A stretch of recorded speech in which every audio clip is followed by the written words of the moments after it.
Ngayong araw nga pala, bago pumasok si Kappa Girl sa school, ay meron siyang sinabi sa akin. Tito Luz, may assignment nga pala kami sa school. Kailangan namin magdala ng musical instrument sa school. Musical instrument? Ano naman dadali mo musical instrument, Kappa Girl? Tito Luz, gusto ko ganito, parang kakaiba. At eto nga, may pinakita sa akin si Kappa Girl. Musical instrument siya na parang flute pero maliit. Anong tawag niya, Kappa Girl? Flute ba yan? Hindi po, Tito Luz, kaso yan. Yan na lang ay bili mo sa akin para kakaiba ako. Kasi dapat ako lang ang kakaiba, ako lang ang unique at ako lang ang pagtitinginan ng lahat. At dahil mabait akong tito at honor naman si Kappa Girl, in-order ko nga siya nitong kasuot, dumating agad. Bali, dalawa nga pala itong in-order ko para tag-isa kami. Excited na nga ako, kaya mga kadugot, tara, unboxing na natin.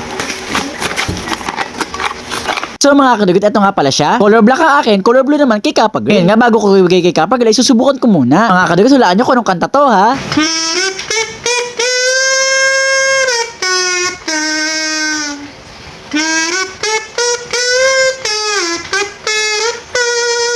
O Kappa Girl, ito pala yung kasi na pinapabili mo para sa music talent mo sa room. Okay, Tito Dugs, akin yan, try na natin.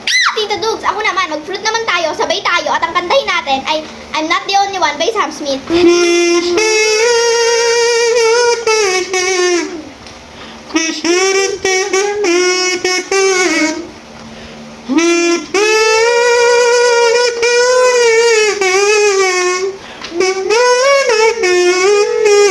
Okay, Tito Dugs, akin na yan, papasok na ako sa school, papakita ko to sa mga classmate ko. Bye! Okay Kappa Girl, ingat!